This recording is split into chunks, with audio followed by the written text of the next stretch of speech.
Hello, everybody, and welcome to this portion of our robotics tournament with VEXIQ. Here's the thing: what you want to do and the way you want to start with VEXIQ is pretty much with the graphical user interface, and it's located on your desktop. It's pretty much here. It's called. There are two versions. There's a graphical robot C, and also the robot C for Vex. Eventually, we will switch from one side to the other, going from graphical to the code, the actual code, and modifying the code.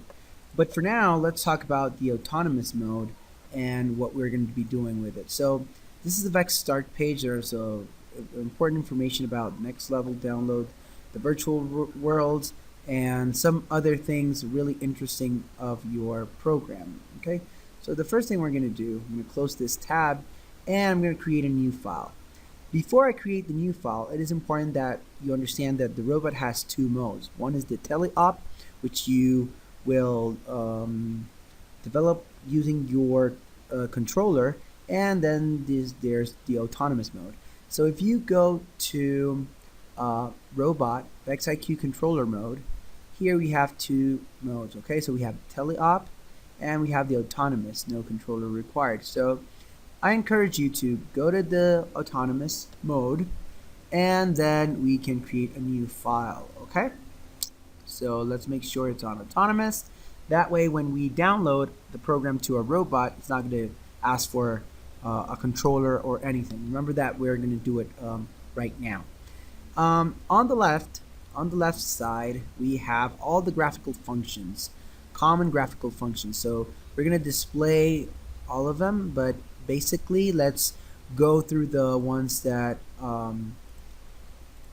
we are going to use the most. Okay, and they're all here. Basically, you can develop anything graphical, and it's not going to be less than if you actually code. Okay, so right now, and what you want to do is that you want to make sure that the robot that you're building is synchronized with the hardware that you actually implemented, or the motors are actually connected to the ports, and of course the sensors. So if you go to motor and sensor setup, here you will see a couple of things that are connected to your robot. Okay, so on port 1, you want to make sure that which one is your motor. Okay, it says sensor type motor.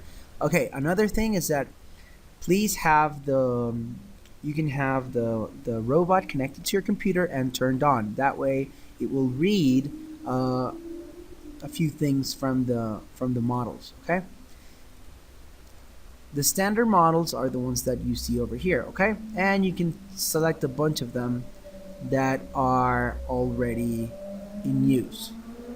The most important thing is that if you choose the standard models, they are also defined as the left motor should be on port 1, the right motor on port 6, and the arm motor on port 10. Basically, for the next level and the autonomous that you're going to use, since you are just starting, you're going to use these three. Okay, so we go to devices, and we're going to write down left motor on port 1. We don't have a touch LED, so we're going to put no sensor, and we're going to erase this. We don't have a color sensor. We take this away. We're not using a gyro at this point.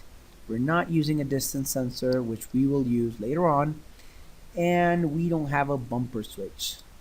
We do have on port 6, we have our motor. Okay, and here I'm going to write down right motor. Notice that I write it in a very fancy way, which is lowercase the first word and uppercase the second word. We do that a lot in programming when we are declaring our variables. So we have two motors, and we have a last motor, and pretty much you guys have it. It looks like you have it on your robot. You are connecting it to port 11. Okay, so it shows two, so make sure which ones you're using. So here we have no sensor, and we have our arm motor on our port 11. Okay, that is very important. And after you're done, I'm going to click on apply, and then continue. This is really, really important because this will specify what ports are actually used on your controller.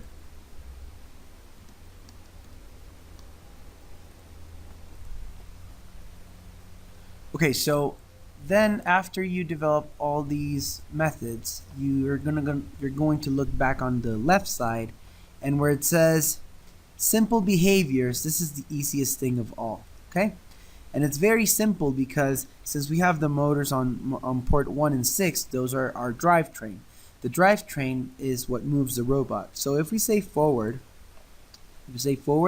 we can just put the number of rotations that we like. Remember that this also can be a decimal number, so we can say 3 rotations forward at a certain speed. Then you can say turn left, and you can also add turn left certain rotations or degrees or milliseconds or seconds or minutes. It all depends on what you want to do.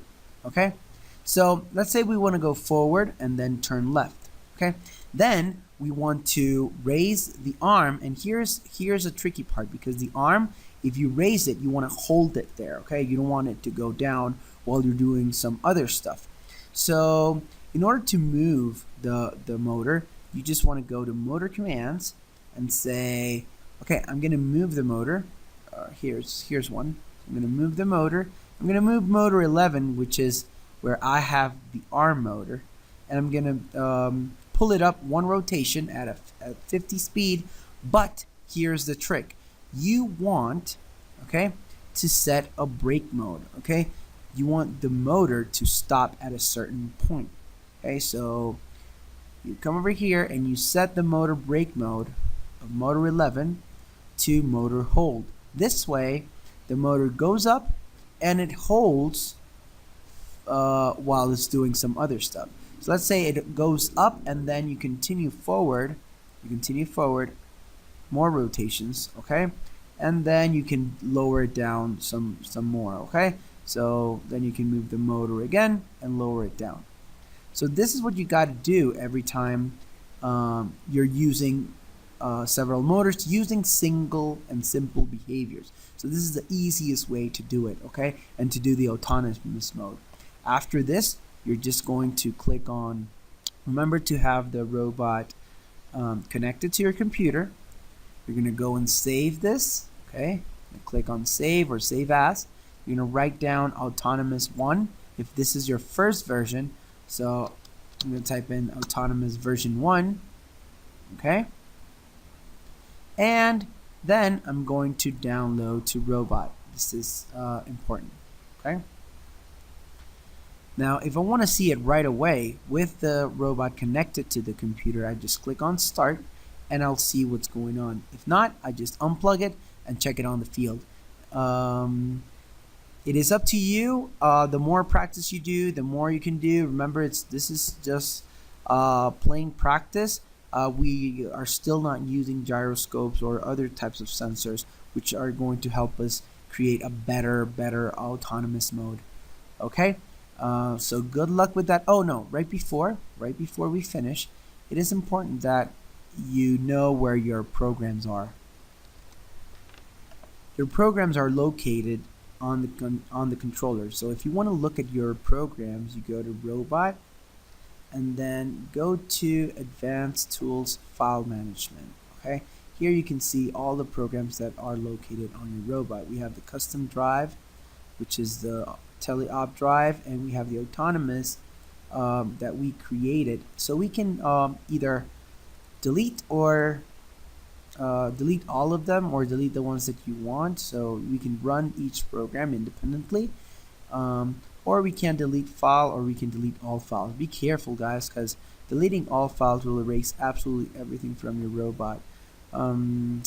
So if you wish to take away your robot, or you wish to change the name, you can do it from here. So in this case, I'm going to delete my file. So now it's deleted from the robot. Okay, guys, so good luck with that, and I hope that we can create some autonomous very quickly.